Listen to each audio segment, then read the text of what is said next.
The bedroom door slammed against the wall as a dunny Becaire burst through, her heart pounding like drums at a Lagos festival. There, tangled in silk sheets that she had bought for their anniversary, was her husband Tund with her younger sister Folklore. The sound that escaped a dunny's throat was primal, raw, a woman's world shattering in real time. Tund. The name tore from her lips like a war cry. Her sister's naked body scrambled behind Tund's muscular frame, but there was nowhere to hide from the truth now. 15 years of marriage, 3 miscarriages, 1 beautiful son, and countless nights of working late at the office. It all crystallized into this moment of domestic betrayal. What would you do if you walked in on this? Hit like if you've been betrayed, and comment below where you're watching from. Tund didn't even have the decency to look ashamed. He sat up slowly, his dark skin glistening with sweat, and reached for his boxer shorts with the casual confidence of a man who had been caught before and survived it. "A dunny, you weren't supposed to be back until..." "Until when?" she screamed, her voice echoing through their Ikoyi mansion. "Until you finished destroying our family? Until you were done humiliating me in my own bed." Folklore finally found her voice, her 28-year-old body trembling as she clutched a pillow. "Sister, please, it's not what. Don't you dare." A dunny's finger pointed like a dagger. "Don't you dare call me sister after what you've done." The sound of small feet running down the marble hallway made them all freeze. 8-year-old Kemi appeared in the doorway, his school uniform wrinkled, his innocent eyes taking in a scene that would scar him forever. "Mama? Why are you shouting? Why is Auntie Folklore here with no clothes?" A dunny's rage transformed into protective fury. She scooped up her son and pressed his face against her shoulder. "Go to your room, baby. Now." As Kemi's footsteps faded, Tund finally stood, pulling on his clothes with infuriating calm. "A dunny, we need to talk about this like adults." "Adults." She laughed, the sound hollow and bitter. "Adults don't sleep with their wife's sister. Adults don't destroy their family for pleasure." Folklore was crying now, mascara streaming down her cheeks. "I'm sorry, I'm so sorry. It just happened." "For how long?" A dunny's voice was deadly quiet now, more terrifying than her screams. "How long has this infidelity been going on?" Tund and Folklore exchanged a look that told her everything. "Not weeks. Not months. Years." 2 years, Folklore whispered. The number hit a dunny, like a physical blow. 2 years of lies. 2 years of playing the fool while they laughed behind her back. 2 years of being the devoted wife, while her husband and sister conducted their emotional manipulation right under her nose. "Get out," she said quietly. "A dunny, let's discuss this," Tund started. "Get out." Her voice shook the windows. "Both of you. Now." As they scrambled to gather their clothes, a dunny stood in the wreckage of her marriage, her mind already calculating. She thought about her secret, the one thing neither Tund nor anyone else knew about. The inheritance from her grandmother that had been sitting in offshore accounts, growing for years. $400 million that she had never touched, never mentioned, never needed to use while playing the role of dependent housewife. But now? Now, everything would change. Tund paused at the door, his expensive suit wrinkled, his usually perfect appearance disheveled. "A dunny, I'll be staying at the hotel tonight. We'll talk tomorrow when you've calmed down." "The only thing we'll be talking about tomorrow is divorce," she said, her voice steel cold. "And custody of my son." Something flickered in Tund's eyes. Panic? "You can't take Kemi from me. Watch me." After they left, a dunny stood alone in her bedroom, looking at the rumpled sheets, the scattered clothes, the evidence of ultimate betrayal. She picked up her phone and dialed a number she hadn't called in years. "Uncle Deli? It's a dunny. I need the best divorce lawyer in Nigeria. And I need to access my inheritance accounts. It's time." On the other end, her uncle's voice was grave. "What happened, my dear?" "War," she said simply. "War has been declared." As she hung up, she heard Kemi crying in his room. Her heart broke all over again. Not for herself, but for her innocent child who would now become a pawn in the battle ahead. She didn't know it yet, but Tund had already been planning his own moves. The divorce papers he would serve her with next week wouldn't just seek to end their marriage. They would try to leave her with nothing but a crumbling apartment and no way to care for their son. But Tund had made one critical miscalculation. He had never bothered to learn about the woman he had married, the family she came from, or the fortune that had been waiting in the shadows for 15 years. The cheating spouse was about to discover that some women don't just survive betrayal, they transform it into revenge. Don't forget to like, subscribe, and turn on notifications for more gripping stories like this. What do you think happens next? Comment below. 3 weeks had passed since the confrontation, and Adunni sat in the law offices of Chambers and Associates in Victoria Island, her hands folded calmly in her lap as chaos erupted around her. Tund's lawyer, a sharp-dressed Yoruba man named Bayo Adebayo, was nearly shouting across the polished mahogany table. "Mrs. Bakare, your husband is being more than generous," Bayo declared, sliding a document across the table. "He's offering you the small apartment in Surulere and monthly support for Kemi. That's fair considering you contributed nothing financially to this marriage." Adunni's lawyer, a formidable woman named Chioma Okafor, hadn't even glanced at the papers. Instead, she was watching Adunni's face with the patience of a lioness waiting to strike. Tund leaned forward, his cologne still the same expensive scent that once made her heart flutter. Now it made her stomach turn. "Adunni, be reasonable. You've never worked. You have no income, no assets. I'm trying to help you here." The emotional manipulation was textbook Tund, making his cruelty sound like kindness. Adunni had fallen for it for 15 years. "Not anymore. That apartment in Surulere," she said quietly, "the one with the leaking roof and broken plumbing that you've refused to repair for 5 years? It's a roof over your head," Tund replied with false sympathy. "More than many divorced women get." Adunni almost smiled. If only he knew what was coming. "And Kemi?" she asked. "Joint custody, of course. Though given your financial situation, it would be best if he lived with me primarily. I can provide stability."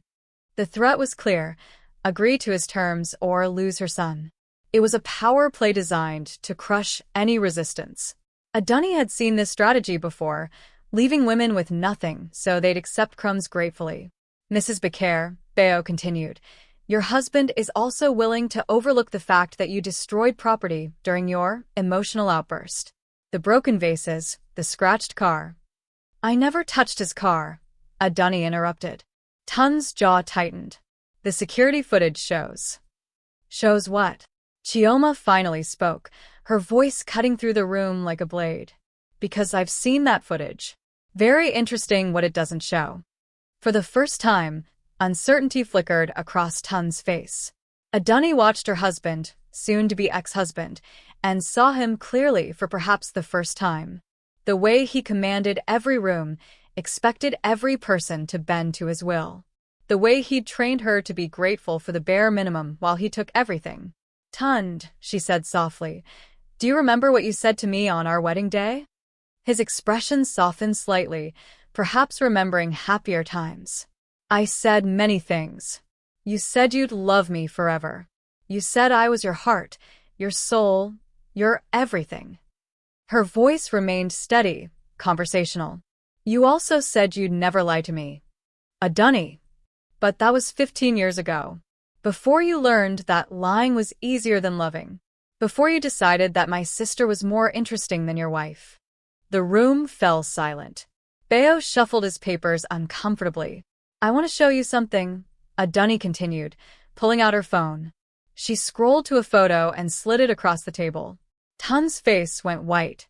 It was a picture from last week, him and Folake at a restaurant in Abuja, sharing champagne and laughing while Adunni had been home taking care of their son. "How did you get this?" Adunni finished. "The same way I got the hotel receipts, the credit card statements, and the text messages.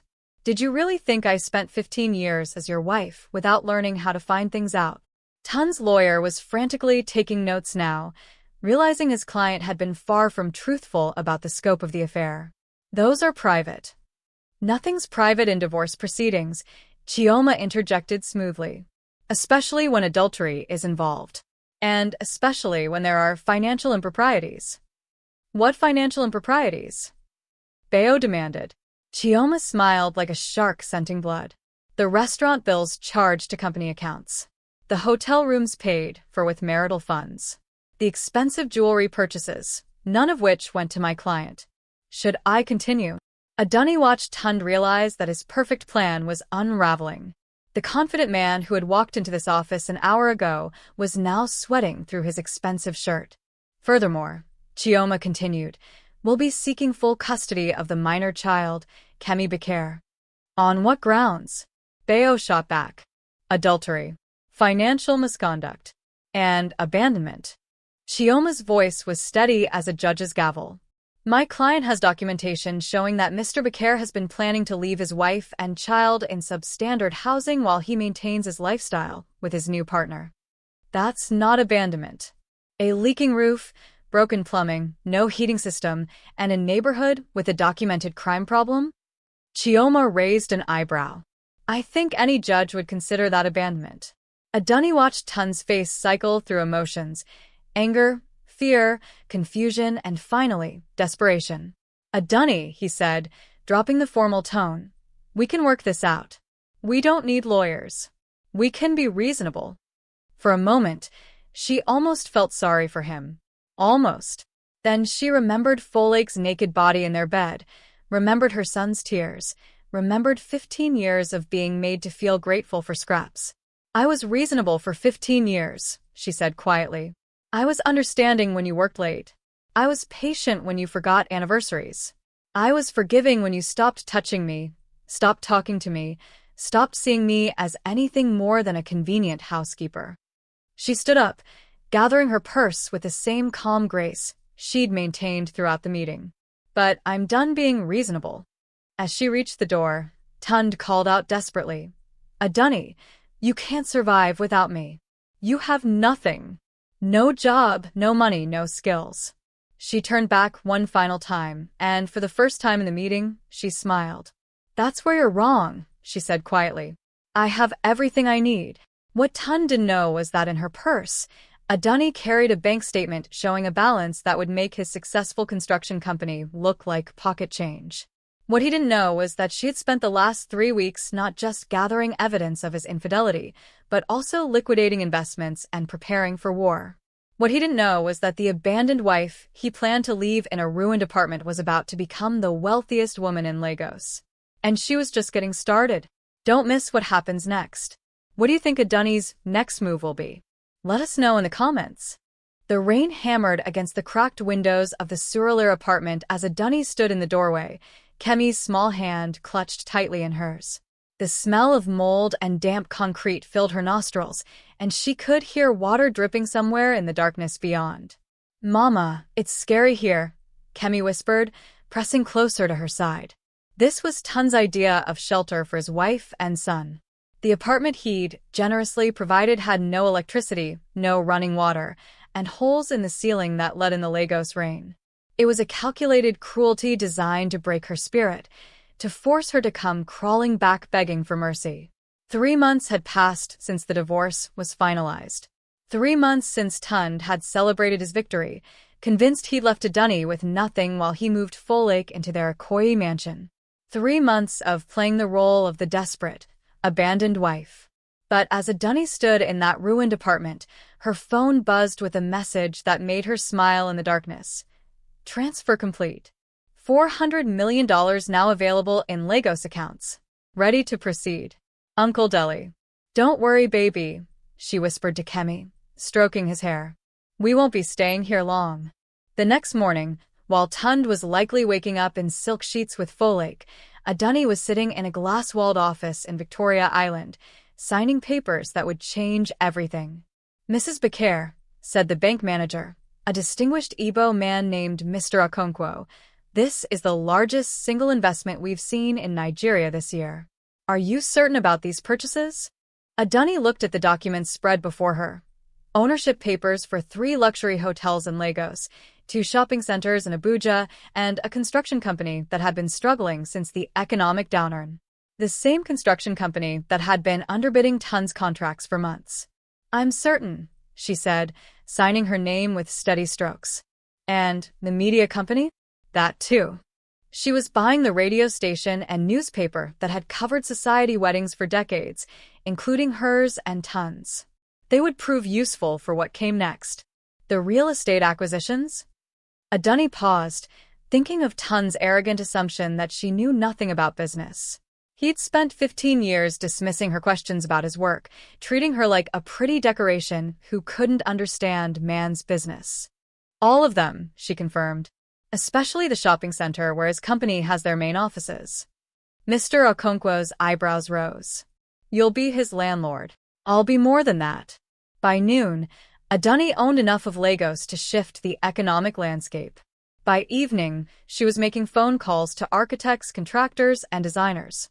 The revenge story was about to become a transformation story, but first, she had a more immediate problem to solve. She picked up Kemi from the neighbor who had been watching him and drove to the best hotel in Victoria Island. The doorman who opened her car door didn't recognize the composed woman in the elegant African print dress as the same person who'd been photographed outside divorce court 3 months ago, looking broken and defeated. The presidential suite, she told the desk clerk. Ma'am, that suite is 20,000 naira per night. I know. She placed a platinum credit card on the marble counter. We'll be staying indefinitely. As they rode the elevator to the top floor, Kemi's eyes were wide with wonder. Mama, are we rich now? We always were, baby, she said, kissing the top of his head. We just forgot for a while. The suite was magnificent. Floor-to-ceiling windows overlooking Lagos Harbor, marble bathrooms, a kitchen bigger than their entire Surulere apartment. But it was just the beginning. That evening, as Kemi played with room service toys and watched cartoons on the massive television, Adunni sat on the terrace making calls. Her first was to the most exclusive private school in Lagos. St. Gregory's Academy? I'd like to enroll my son immediately. Money is no object. Her second call was to Nigeria's most prominent family lawyer, not Chioma, who had served her purpose in the divorce, but someone with international connections and no conscience about destroying reputations. Barrister Emeka? It's Adunni Bakare. I need you to investigate my ex-husband's business practices. Every contract, every deal, every corner he's ever cut. Use whatever resources you need.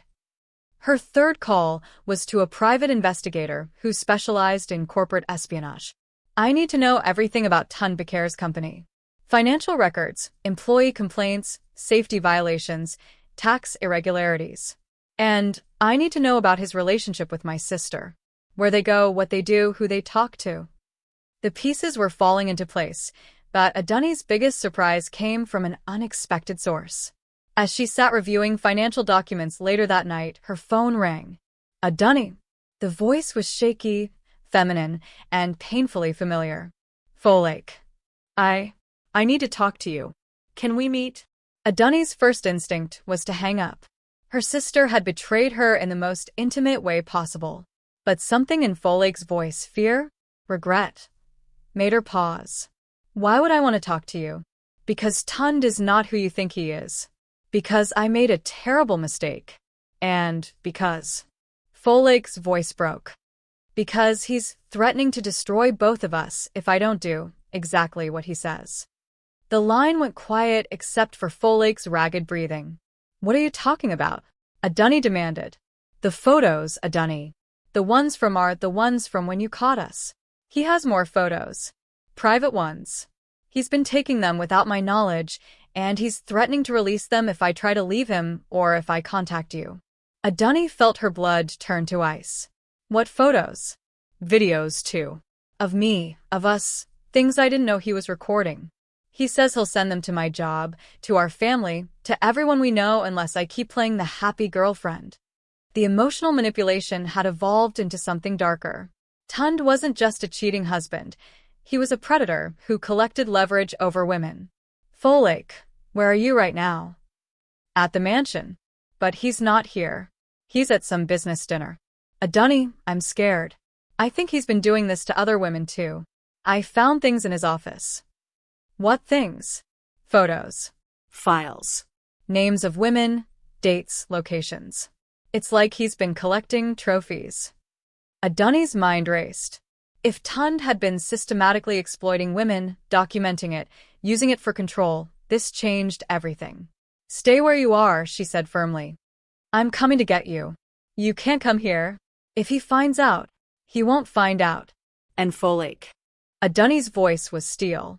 "Bring everything you found. Every photo, every file, every piece of evidence." As she hung up and arranged for a driver, a Dunny realized that her revenge was about to become something much bigger than personal satisfaction. This was about justice, not just for herself, but for every woman Tund had manipulated and threatened. But first, she had to save her sister. What she didn't know was that Tund's business dinner was ending early, and he was already on his way home. Comment your thoughts on the betrayal so far. Do you think a Dunny should help her sister? Don't forget to like and subscribe for more drama. A Dunny's black Mercedes pulled up to the Okoye mansion just as storm clouds gathered over Lagos. The irony wasn't lost on her, returning to the home where her marriage died to save the sister who helped kill it. But as she looked at the imposing gates that once symbolized her security, all she felt was cold determination. The security guard, Emeka, recognized her immediately and opened the gates without question. He'd worked for them for 8 years and had watched her transform from glowing bride to invisible wife. Now, seeing her step out of a car that cost more than his annual salary, his confusion was obvious. "Ma'am, is Oga expecting you?" "No, Emeka." "And he won't be back for an hour. Is my sister inside?" He nodded, still staring at her transformation. The broken woman who'd left 3 months ago had been replaced by someone who commanded attention, designer clothes, perfect makeup, and an aura of power that made him straighten his shoulders instinctively. Folklore met her at the door, and a Dunny was shocked by what she saw. Her younger sister, once vibrant and confident, looked like a ghost of herself. Dark circles shadowed her eyes, her usually perfect hair was disheveled, and her hands shook as she clutched a manila folder. "You came," Folklore whispered, tears already streaming down her face. "Show me what you found." They sat in the same living room where a Dunny had once hosted dinner parties and family gatherings. Now it felt like enemy territory. Folklore opened the folder with trembling fingers, and a Dunny's blood turned to ice at what she saw. Photos of Folklore in compromising positions, clearly taken without her knowledge. Video screenshots that suggested hidden cameras. But worse were the other files, documents showing at least 6 different women over the past 5 years, each with similar photo collections, personal information, and what appeared to be payment records. "He's been blackmailing them," Folklore whispered. "All of them. Married women, single women, even some politicians' daughters. He seduces them, records everything secretly, then uses it to control them or their families financially." A Dunny's hands shook as she flipped through evidence of systematic predatory behavior. As if summoned by their conversation, they heard the electric gate opening. Car tires on gravel. Tund was home early. "Hide," a Dunny commanded, shoving the files into her purse. "Upstairs, in the guest room. Don't come down no matter what you hear." "What are you going to do?" "What I should have done 15 years ago. I'm going to face him without fear." Folklore disappeared upstairs just as Tund's key turned in the front door. A Dunny positioned herself in the living room, sitting calmly on the leather sofa that had once been theirs and was now just his. "What the hell are you doing in my house?" Tund's voice boomed through the foyer before he even saw her. "Hello, Tund. You look well." He appeared in the doorway, still handsome despite the evil she now recognized beneath the surface. His expensive suit was perfectly tailored, his shoes were Italian leather, and his watch cost more than most people's cars. All of it built on a foundation of lies and exploitation. "You're trespassing," he said coldly. "I could call the police." "You could, but then I'd have to show them these." She held up her phone, displaying photos of his secret files. "And I don't think you want the Lagos State Police to start investigating your photography hobby." For the first time since she'd known him, Tund looked genuinely afraid.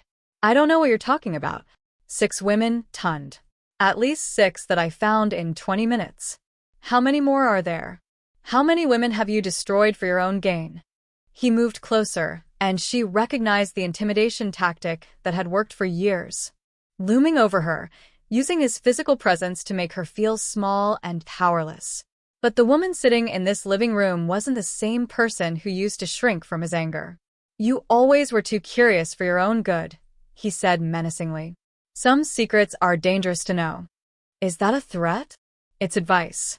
From someone who cares about your well-being. Adunni laughed, the sound sharp and bitter. Cares about my well-being?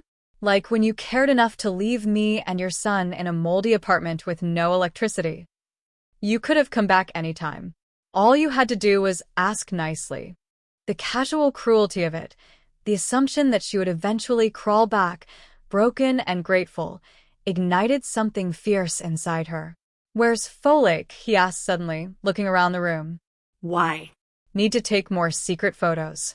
His hand shot out and grabbed her wrist, his grip tight enough to bruise. "You're playing a dangerous game, Adunni. You have no idea what I'm capable of." "Actually, I do." Her voice was steady despite his grip. "You're capable of betraying your wife with her sister. You're capable of abandoning your child. You're capable of blackmailing innocent women. But what you're not capable of, Tund, is stopping what's coming next." "What's that supposed to mean?" She stood up, forcing him to release her wrist or risk an obvious assault. "It means I know about the construction contracts you falsified. I know about the safety violations you covered up. I know about the tax evasion, the bribery, and the building materials you substituted with cheaper alternatives." His face went white. "You can't prove any of that. I own 3 investigative firms now. 2 newspapers. A construction company that's been keeping detailed records of your illegal underbidding practices." She smiled coldly. "I can prove everything." "You don't own anything," he sputtered. "You're living in a slum apartment on my charity." "Justice," she said simply. "For me, for Folklore, for every woman whose life you've destroyed. And for Kemi, who deserves better than a criminal for a father." She walked toward the door, then turned back one final time. "Oh, and Tund? I bought your office building yesterday. Your lease is up tomorrow. Consider it my first eviction notice." As she reached the door, his voice stopped her cold. "If you try to destroy me, I'll destroy you first. And I'll start with our son." The threat hung in the air like poison gas. This was no longer just about divorce or infidelity or even blackmail. This was about a man who would use his own child as a weapon to maintain control. Adunni turned slowly, and when she spoke, her voice carried the promise of retribution. "If you touch one hair on my son's head, if you so much as speak to him without my permission, I will end you. Completely. Permanently. And I have the resources to make sure no one ever finds what's left." As she walked out of the mansion for the last time, Adunni knew the real war was just beginning. Behind her, she could hear Tund shouting for Folklore, demanding to know where she was. He would discover soon enough that his sister-in-law had vanished into the Lagos night, taking with her the evidence that would bring down his empire. But first, he would wake up tomorrow to find his business evicted, his contracts cancelled, and his reputation under attack from every media outlet in the city. The abandoned wife was about to show him what real power looked like. What do you think happens when Tund realizes Folklore is gone? Drop your predictions below and hit that notification bell. The Lagos morning sun streamed through the floor-to-ceiling windows of Adunni's new penthouse office as she sat across from Nigeria's most feared investigative journalist, Kemi Adebayo. The irony that he shared her son's name wasn't lost on her. Both represented the future she was fighting to protect. "Mrs. Bakare," Kemi said, his recorder positioned carefully between them, "these allegations are serious. Blackmail, fraud, tax evasion. You're essentially claiming that one of Lagos's most successful businessmen is a criminal." "I'm not claiming anything," Adunni replied calmly, sliding a thick folder across her glass desk. "I'm providing evidence." 3 days had passed since her confrontation with Tund at the mansion. 3 days since Folklore had moved into a secure apartment under Adunni's protection, guarded by former military personnel who specialized in witness protection. 3 days of carefully orchestrated moves that would culminate in this moment. Kemi opened the folder, and his eyebrows rose as he flipped through bank records, construction permits, and most damaging of all, The secret photographs. Where did you get these? Multiple sources. All verified by 3 independent investigative firms. She leaned forward slightly. Mr. Adebayo, I'm not asking you to destroy my ex-husband out of personal revenge. I'm asking you to expose a predator who has been systematically exploiting women and defrauding the government for years. Her phone buzzed with a text from her security chief. Target has discovered the eviction notice. Currently screaming at building management. Full lake secure. Adunni smiled slightly. Right about now, Tund would be discovering that his company's lease had been terminated immediately for violation of moral clauses he'd never bothered to read. His staff would be watching their employer get escorted out by security, his computers seized, his access cards deactivated. Your ex-husband is going to claim this is a vindictive divorce. How do I know this isn't just a woman scorned using her wealth for revenge? Because, Adunni said quietly, I'm not the only victim coming forward. As if on cue, there was a knock at her office door. Her assistant entered, followed by 2 women Adunni had never met, but whose faces she recognized from Tund's secret files. Mr. Adebayo, she said, meet Funmi Aladil and Bisola Williams. 2 of the women my ex-husband has been blackmailing for the past 3 years. The journalist's eyes widened as he recognized the names. Funmi was the daughter of a prominent politician. Bisola was a married socialite whose family owned half the banks in Nigeria. Both women looked nervous, but determined. He destroyed my engagement, Funmi said, her voice barely above a whisper. I was supposed to marry the son of a family friend. When I tried to end things with Tund, he threatened to send intimate photos to my fiancé's family. I've been paying him 50,000 naira every month for 2 years just to keep him quiet. Bisola's story was even worse. He's been blackmailing my husband directly. My husband thinks I don't know, but I found the payment records. Tund has been receiving money from my family's construction contracts in exchange for not releasing videos of me. My marriage, my children's reputation, my family's business, all of it held hostage by one man's greed. Kemi was frantically taking notes now, realizing he was sitting on the biggest story of his career. There are more, Adunni added. At least 4 other women who are ready to testify. And those are just the ones we've found so far. As the interview continued, Adunni's phone rang. The caller ID made her stomach tighten. Tund. Excuse me for a moment, she said, stepping onto the balcony to answer. You bitch. Tund's voice was raw with rage. You think you can destroy me with lies? The only lies in this situation are the ones you told me for 15 years, she replied calmly, looking out over the Lagos skyline that she now owned a significant portion of. There was a pause, then bitter laughter. Not anymore. I pulled him out for a family emergency. We're having a nice father-son conversation about how his mother has been pretending to be poor while hiding millions. Adunni's heart raced. Her 8-year-old son was somewhere with a man who had just lost everything and had nothing left to lose. A man who collected leverage on everyone around him and wasn't above using a child as a weapon. What do you want? She asked quietly. Everything stops. The investigation, the eviction, the media campaign. You disappear back into whatever hole you crawled out of, and we pretend this conversation never happened. And if I refuse? Then Kemi learns exactly what kind of woman his mother really is. He learns that Mommy has been lying to him, manipulating him, using him as a pawn in her revenge games. He learns that Mommy chose destruction over his well-being. The emotional manipulation was textbook Tund, but it was also effective. Everything she'd done had been to protect and provide for Kemi. If exposing Tund's crimes meant damaging her sons psychologically, you have 1 hour to call off your dogs, Tund continued. 1 hour, or I start teaching our son some very adult lessons about the woman who gave birth to him. The line went dead. Adunni stood on the balcony, looking out over the city she was conquering while her world crumbled around her. Through the glass, she could see justice finally happening. Victims finding their voices, truth being documented, a predator being exposed. But her son was somewhere in this vast city with a desperate man who had already proven he would hurt anyone to maintain control. Her phone buzzed with a text from an unknown number. Mommy. Daddy says you've been lying to me. Is that true? Why didn't you tell me we were rich? Kemi. The message was clearly sent under Tun's supervision, designed to maximize her pain. But it confirmed her worst fear. He was already beginning the psychological manipulation of their child. She had spent months planning the perfect revenge, building an empire, gathering evidence, preparing for war. But she hadn't prepared for this, the choice between justice and her son's innocence.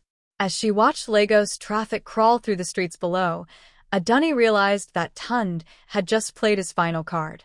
The question was whether it would be enough to stop her, or whether it would simply escalate this conflict to a level that would destroy them all. Her phone rang again. This time it was her security chief. Ma'am, we have a problem. The boys' school says someone claiming to be his father picked him up 2 hours ago. They're checking their records now, but it looks like the proper procedures were followed. Find him, she said quietly. Find my son. Use whatever resources you need, call in whatever favors you have. Find him now. Ma'am, there's something else. We intercepted communications suggesting your ex-husband has hired his own security team. Former military, same caliber as ours. This isn't just about custody anymore. As she hung up, Adunni realized that her war with Tund had just evolved from business and legal maneuvering into something far more dangerous. Two wealthy, connected people with private armies were about to clash over a child who had become the ultimate prize. The abandoned wife had become a general, but her enemy had just seized her most precious asset. The real battle was about to begin. Don't miss what happens next. Will Adunni choose justice or her son? Comment below and smash that like button for more intense drama. The underground parking garage beneath Adunni's building was silent, except for the echo of her heels on concrete as she approached the black SUV. Inside, her security chief, a former Nigerian army colonel named Dele Ogundamu, waited with grim news. We found him, he said without preamble as she slid into the passenger seat. But it's complicated. Where is my son, Colonel? Your ex-husband has taken him to a private compound in Lekki. Former oil executive's estate, now owned by a shell company that traces back to several offshore accounts. The property has electronic gates, armed security, and no legal justification for us to enter. Adunni stared at the photographs Dele showed her, aerial shots of a walled compound that looked more like a fortress than a home. How many men does he have? At least 6 that we can see. Professional contractors, not local security guards. Someone with serious money is backing this operation. Her phone had been buzzing constantly with messages from Tund, each one more manipulative than the last. Kemi wants to know why you never told him about the money. He's asking if you really love him or if you just use him for revenge. Your son is learning the truth about his mother. Are you proud? Each message was a knife twisted in her heart, designed to break her resolve and force her surrender. The co-parenting conflict had become psychological warfare with her 8-year-old son as the battleground.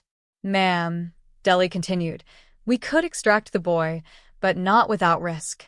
This isn't a kidnapping in legal terms.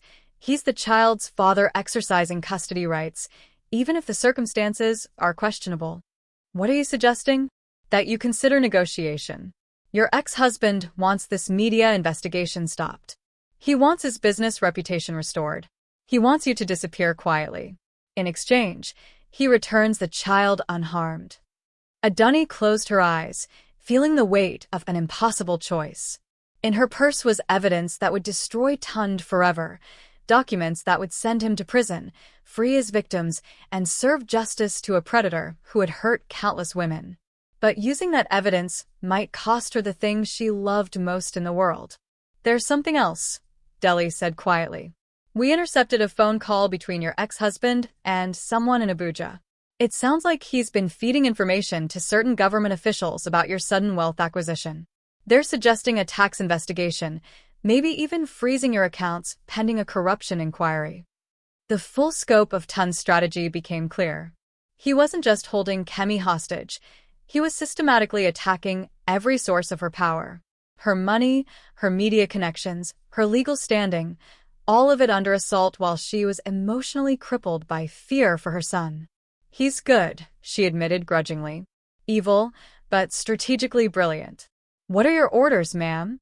Before she could answer, her phone rang. This time the caller ID showed her sister's name. A dunny. Folklake's voice was panicked. They took me. What? Who took you? Where are you? Tons men. They broke into my apartment an hour ago. I'm in some kind of warehouse.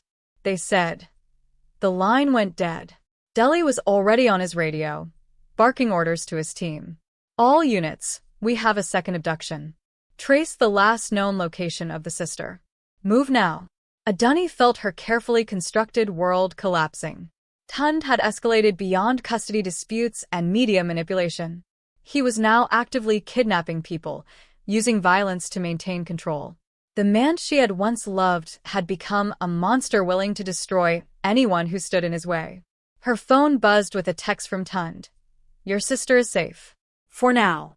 But accidents happen in warehouses. Industrial accidents.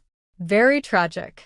The courts won't intervene because we have no evidence of immediate physical harm. The media can't help because they're focused on the financial crime story. She pulled out her phone and began scrolling through contacts, security companies, private military contractors, former military officers who now worked in corporate security. Ma'am, think about what you're saying.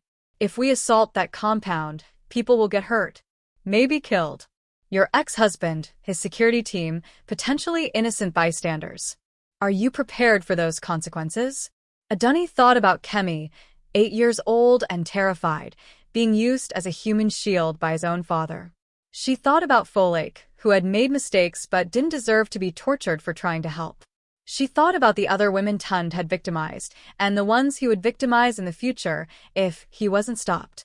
Colonel, in your military experience, what happens when you try to negotiate with terrorists? They make more demands. They take more hostages. They escalate until you have no choice but to use force. Exactly.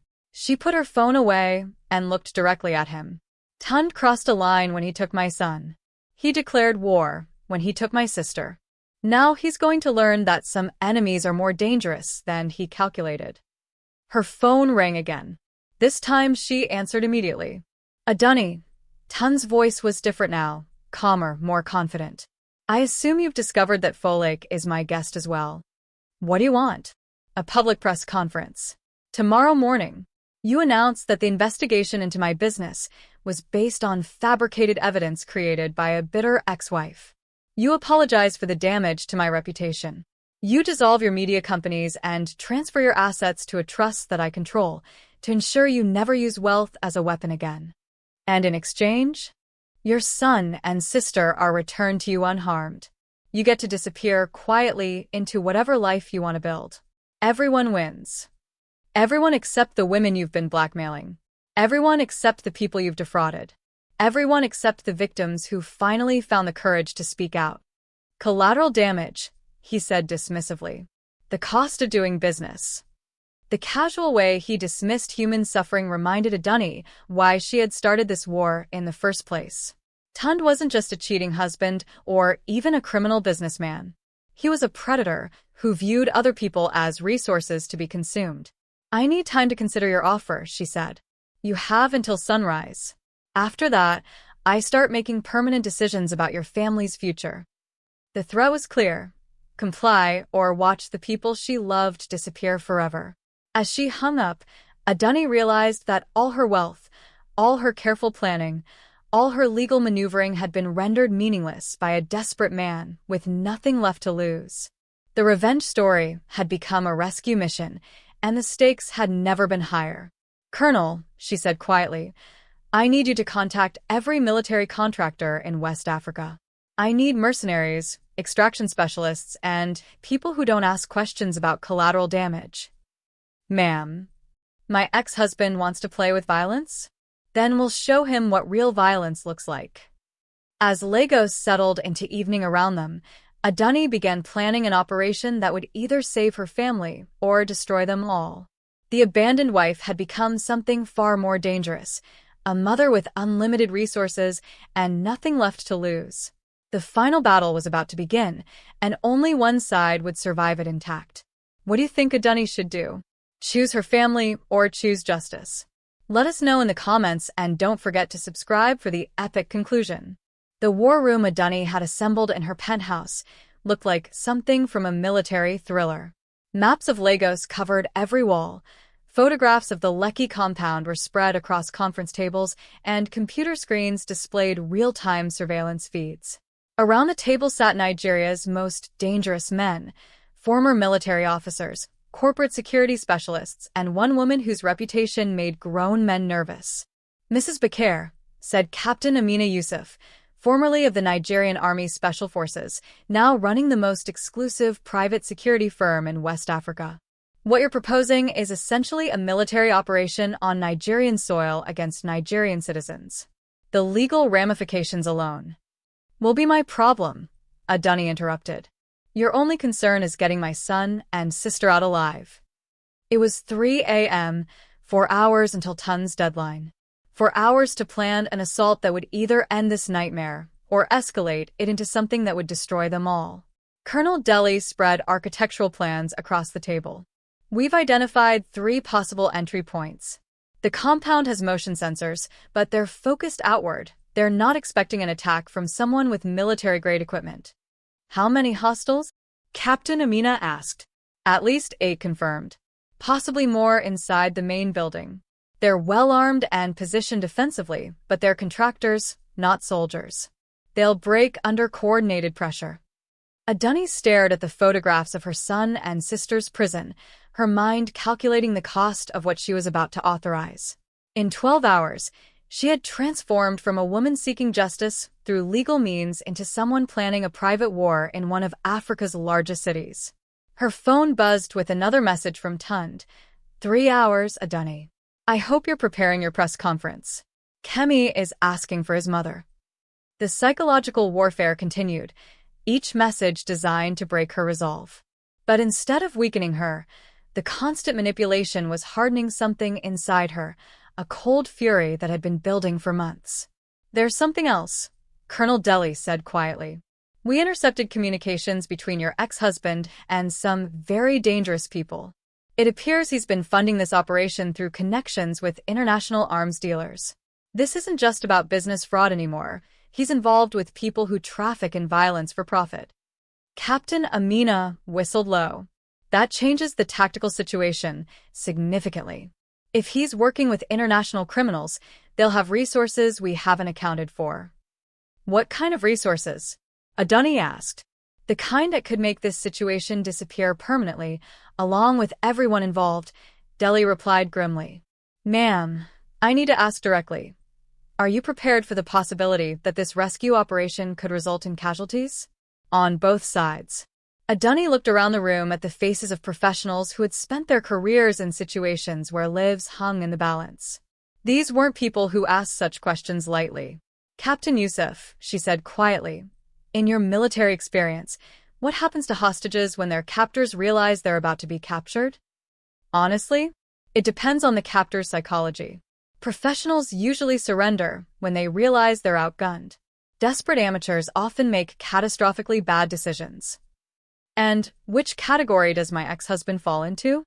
"Based on what you've told me about his behavior, desperate amateur, which makes him extremely dangerous." Her phone rang. This time the caller ID showed an unknown number, but when she answered, she heard her son's voice. "Mama?" Kemi sounded small and frightened. "Baby, are you okay? Are you hurt?" "I'm scared, Mama. Daddy says you've been lying to me. He says you have lots of money, but you made us live in that scary place to trick him. Is that true?" Adunni closed her eyes, hearing Tun's manipulation in every word her son spoke. Even now, even as a hostage, Kemi was being used as a weapon against her. "Baby, listen to me carefully. Daddy is very angry right now, and angry people sometimes say things that aren't true. The most important thing is that Mama loves you, and I'm coming to get you, okay? He says if you really loved me, you would come say sorry to him. He says." The phone was taken away. Tun's voice came on the line. "Touching. Your son is learning valuable lessons about trust and honesty. Are you ready to demonstrate those qualities yourself? Let me talk to my sister." There was a pause, then Folake's voice, strained and fearful. "Dunny, don't do what he wants. These men, they're not just security guards. I heard them talking about making people disappear permanently.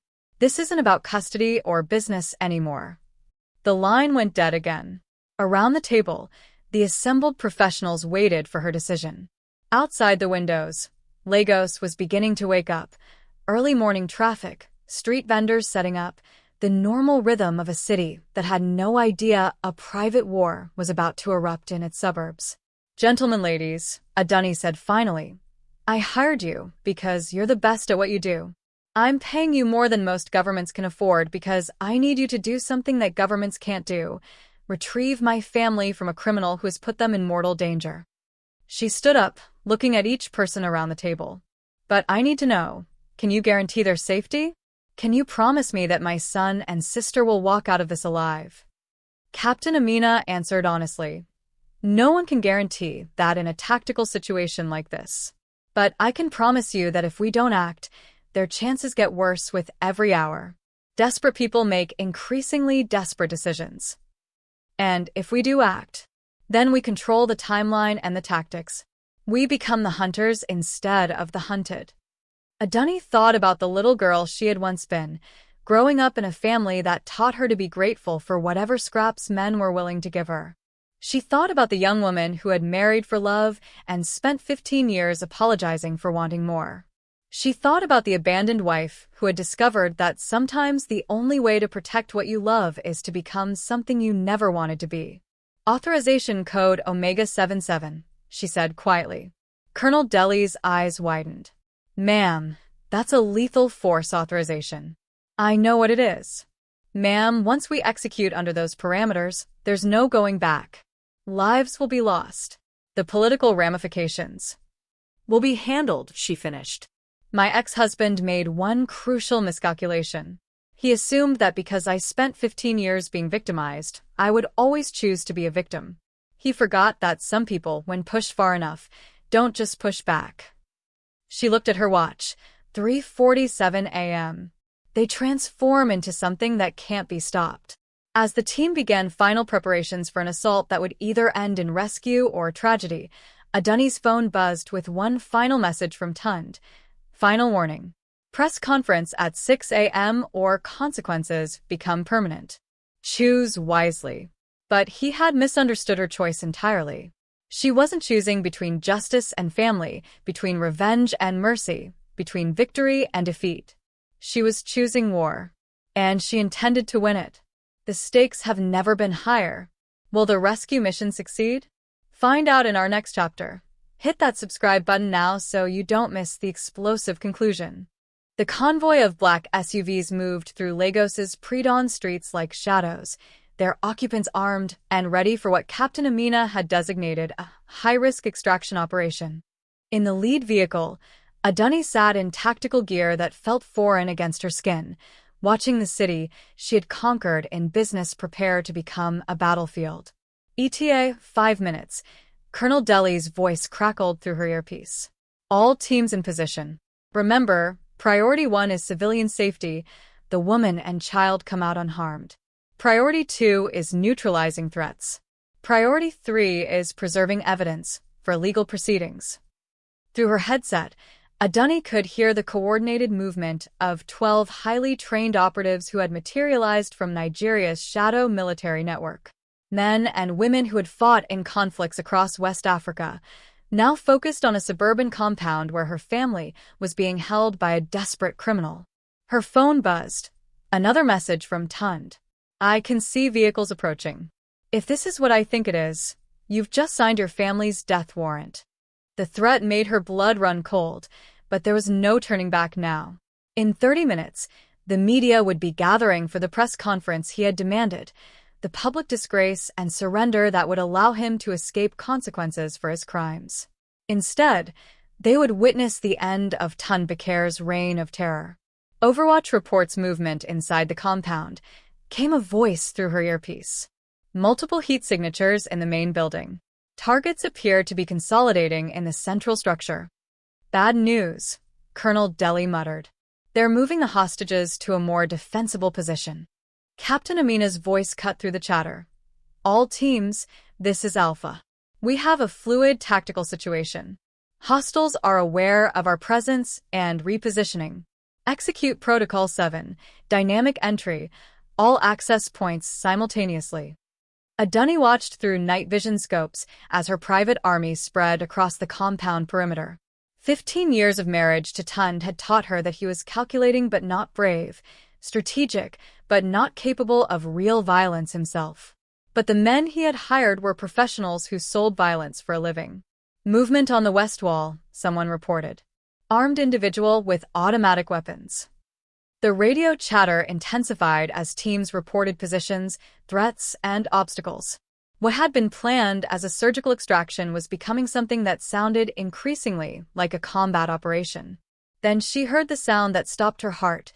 Gunfire. Shots fired. Shots fired. Teams advance immediately. Through her earpiece, she could hear Captain Amina coordinating the assault. Breach her team. Go. Overwatch, suppress that muzzle flash from the second floor. Medical team, stand by for casualties. More gunfire erupted, the sound echoing across the compound like firecrackers during Eid celebration, except these explosions were designed to end lives. Target down on the perimeter. Friendly forces advancing. Hostage location confirmed. Main building, second floor, northeast corner. Multiple hostiles in the courtyard. Engaging. Adunni sat in the command vehicle, listening to a battle unfold while her son and sister were trapped somewhere in the chaos. Every gunshot could be the one that ended everything she was fighting to save. Alpha team has reached the main building. Preparing for breach. Contact. Multiple hostiles on the stairwell. Medic needed in the courtyard. The professional military language couldn't mask the reality. People were being hurt and possibly killed in a private war that she had authorized.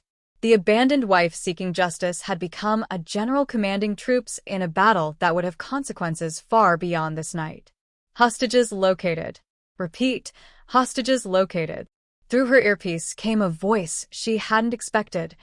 Captain Amina speaking directly to her. Mrs. Bakir, we have eyes on your son and sister. They're alive, but the situation is complicated. What does that mean? Your ex-husband is using them as human shields. He's armed and making demands. He wants to speak directly with you.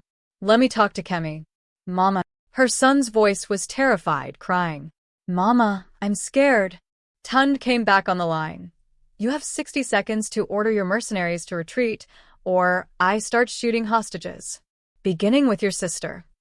Through her night vision scope, Adunni could see into the second floor window where Tund stood, holding a pistol to Folake's head while Kemi cowered behind furniture. The man she had once promised to love and honor had become a monster willing to murder his own child's aunt to maintain control. Captain Amina, she said quietly, do you have a clear shot? Negative. Too much risk to the hostages. He's positioned them perfectly. We can't engage without potential civilian casualties. Around the compound, the gunfire was diminishing as Tund's hired security was systematically eliminated or surrendered. But the real battle was happening in that one room, where a desperate man held her family's lives in his hands. 30 seconds. Tund screamed. Call them off. Adunni closed her eyes, calculating impossible odds. If she ordered the retreat, Tund would disappear with Kemi and Folake, probably forever. If she didn't, he might kill them both before her operatives could reach them. Mrs. Bakir, came Colonel Deli's voice. We have a possible solution, but it's extremely high risk. Tell me. We've identified a structural weakness in the building. If we detonate a small charge in the wall adjacent to their position, it might create enough distraction for our sharpshooter to take the shot. What's the risk to my family? Significant. The blast could injure them.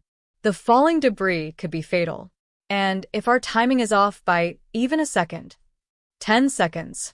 Tund's voice was breaking now. I'll do it. I'll kill them both. Through her scope, Adunni could see her son's terrified face, her sister's desperate eyes, and Tund's finger on the trigger. In 15 years of marriage, she had never seen him this desperate, this dangerous, this close to the edge of complete breakdown. The moment hung suspended like a photograph. Armed operatives surrounding the building, a madman with hostages, a mother forced to make an impossible choice between certain danger and probable death. Mrs. Becaire, Captain Amina's voice was urgent. We need a decision. Now. Adunni thought about the 8-year-old boy who called her mama, who trusted her to protect him from monsters. She thought about the sister who had betrayed her but was trying to make amends. She thought about the justice system that had failed, the legal processes that had been corrupted, and the monster she had married, who was now holding a gun to her family's head. Do it, she whispered. Confirm authorization for explosive breach with potential friendly casualties. Confirmed. Take the shot. The explosion lit up the Lagos dawn like lightning, and in that moment, Adunni Becaire discovered that some choices transform you forever, not into who you wanted to become, but into who you need to be to protect the people you love. The blast echoed across the compound, and then there was silence. Everything now depended on whether her gamble had saved her family or destroyed them. Will Kemi and Folklore survive? Has Adunni's war finally ended Tun's reign of terror? The explosive climax continues. Don't miss what happens next. The silence that followed the explosion felt eternal. Through her night vision scope, Adunni watched dust and smoke pour from the shattered window of the compound's main building, her heart suspended between beats as she waited for confirmation that her family was alive. Alpha Team, report. Captain Amina's voice cut through the radio static. Breach successful. Moving to hostage location. Medical team to the second floor immediately. Target neutralized. Repeat, primary target is down. The words washed over Adunni like a river of relief and terror. Target neutralized meant Tund was dead or incapacitated, but she still didn't know about Kemi and Folklore. Hostages, she demanded through her headset. Alive. Both hostages are alive. The breath she didn't realize she'd been holding escaped in a rush. But Captain Amina's next words stopped her celebration. But we need medical attention immediately.